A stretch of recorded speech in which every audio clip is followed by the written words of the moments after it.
And now joining us in studio for our real estate report, this guy has won every award in the book, including #1 per the Wall Street Journal in production. He's helped so many people through so many different markets. Always good to have him on the show. Kurt Wannebo, good to have you here, man. Craig, thanks for having me. So 2016, another year of real estate. You've been in this game for a while, dominating it. Every year is different, though. Every market's different. So how are we doing so far this year? Well, we're only a couple weeks into it, and it's definitely started off very quick and with a bang. A lot of sellers already who are ready to put their homes on the market, as opposed to waiting to the traditional March, April, or summertime.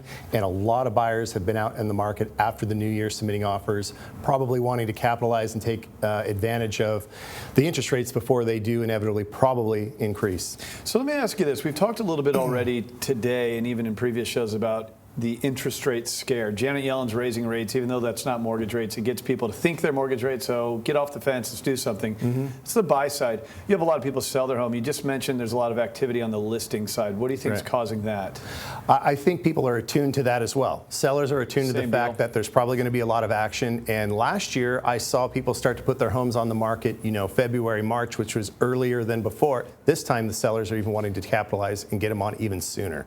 So a lot of them have mentally been thinking about this, preparing through the holidays, and are ready to go as soon as the new year happens. How's inventory?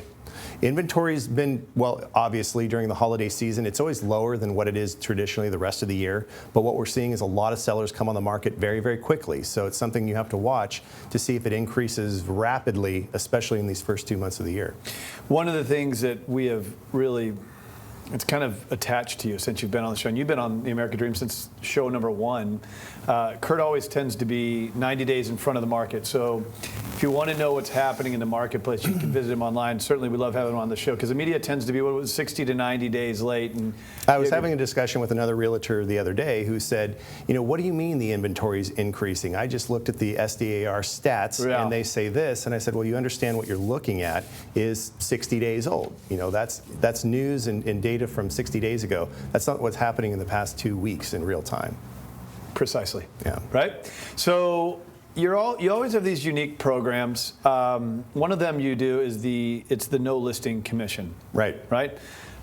It kind of sounds too good to be true. I know that often that actually upsets the industry a bit when someone like you is willing to offer your services for free because they think they're worth all this commission. So explain how it works. So essentially, I've talked about this program before, but over the course of the past 2 years, we've had a lot of success with it. And it essentially is this. If a seller is willing and wanting to sell their property for a particular price, I am willing to go out and try to find a buyer to achieve that particular price and get them an offer and get a transaction completed. And if I do so, I will not be charging any listing commissions to that particular seller. So the way that it works essentially is, and understand, I can't do this all over the place. Right. Okay. What this takes in order for me to be able to do it is for me to be able to have buyers. Okay. Yeah. Now I work in some very specific areas, most notably in the Carmel Valley or 92130 zip code, and I list a lot of properties there. So what that means is we have a tremendous amount of buyers that we're running across through open houses and through our listings and internet or phone call inquiries. And I have a team of 5 buyer agents, and it's their job to service all of those buyers. And at any given time, we can be working with 80 to 100 buyers specifically looking to buy in the 92130 zip code. So I have this pool of buyers. Yeah, so you have this bullpen, right, that you can tap into. You can go to your buyers agents and all their clients and say, hey, we got this property. Now, one of the questions I was going to ask is why don't other agents do this? And I think you just answered it actually, in that they don't necessarily have the resources to pull it off. You have to understand that the average agent in San Diego is doing anywhere from 1 to 3 transactions a year. Okay. And so what that means is that any given day, the average agent may only have 1 or 2 buyers. Okay, they may not have the large pool that we particularly do, and so those 1 or 2 buyers isn't going to be able to facilitate a transaction from the numerous sellers that we're working with that many times want to employ this program. So you have to have a lot of business and you have to have a large pool of buyers in order to make something like this work. So without that, it kind of is impossible. It's tough. I would just say it's not impossible, it's tough. So, we do have this large group of pool of buyers. One of the questions sellers always ask me is, this sounds too good to be true. What's the catch? Right. What's in it for you and how does it work? Well, essentially the first thing I always explain to sellers is this. First, you don't have to sign any contracts with me whatsoever. Nothing. There's no obligation for you to have to work with me. Some agents will come to a seller and say, I have a buyer, but you also have to list it with me. Right. I don't do that. So there's no written obligation whatsoever. If a seller all I need from a seller is essentially a price that they're willing to entertain and to tell me exactly when it would be an ideal time frame as far as moving. So sometimes we have sellers who come to us and say, look, Kurt, I want this price, but I'm not really ready to go right now, but I would sell in 6 months. Got it. Well, many times our buyers are willing to wait for the right property and submit an offer to them. Especially now, right? Absolutely. Low inventory. If the inventory is low, a buyer's willing to come in and present an offer, but say, hey, seller, you can stay there, or we can close escrow whenever you want, or do a rent back, or whatever the case may be. So, and then the next question people always ask me is, what seller in their right mind would do this? Why would a seller go down this particular route? Why wouldn't they is my question, but why go wouldn't ahead. they? Yeah. Well, first and the obvious is there are no commissions involved, right? If I'm going to present an offer to a seller, I am representing my buyers. Right. I'm not representing them, so they don't have to pay me any commissions whatsoever.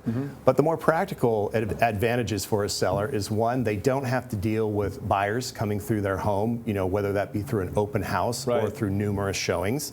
Again, they can kind of set the timeline of things.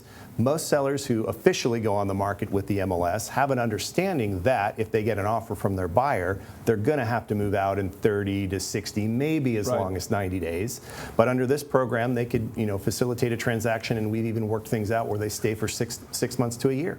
You make a good point on a lot of times people don't like to make this public knowledge that they're even selling their house. I think I see this a lot in the luxury market.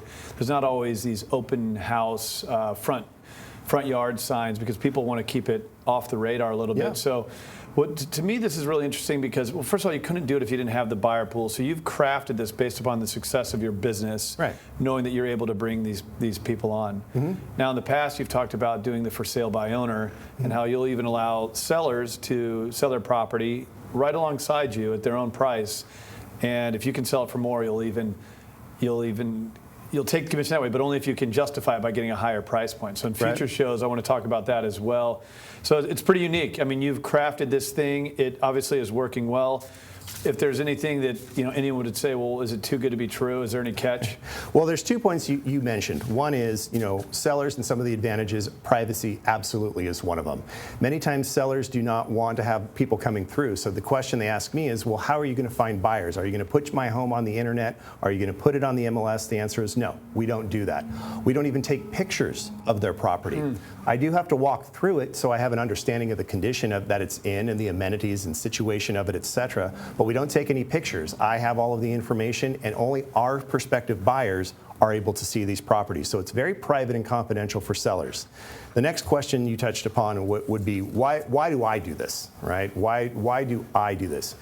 The reason I do it is I essentially make this an added value proposition for the buyers that I'm working with. Right. Any agent can find properties on the MLS for their buyers and say, hey, what about this one or what about that one? But for my buyers, they're not only exposed to things that are on the MLS or the internet. I have these other sellers potentially or inventory of homes that I can propose to them that might fit their needs. Currently in the 92130 zip code, I have over 80 people signed up under this program. Okay, when I say signed up, they've just given me their price and permission to entertain offers. So this is a benefit for my buyers to be able to see the additional inventory, see additional homes that meet their needs that aren't officially on the market. So that's essentially why we do it and why we don't charge any particular commissions. I'm not concerned about getting the listing. I'm concerned about servicing my buyers, and we're more than happy to receive a commission for representing them. Well, it makes a lot of sense. There's two sides to the equation, and when you have attracted this many people who are relying on you to find their home, then you can do unique things like this that a lot of the industry can't do. Was there 20,000 realtors? Right? Yeah, we're up about 22,000. 22,000 people who can call themselves experts and handle your biggest investment and your biggest debt when you're talking about your mortgage. Kurt Wannebo, I know you're a busy guy. It's always good to have you in here. Thanks for coming on The American Dream. Thanks for having me, Craig. All right, coming up next, we're going to get to some of your emails that we've got throughout the week from our radio show and here on The American Dream at craigsewing.com. So let's go answer some of your questions right now.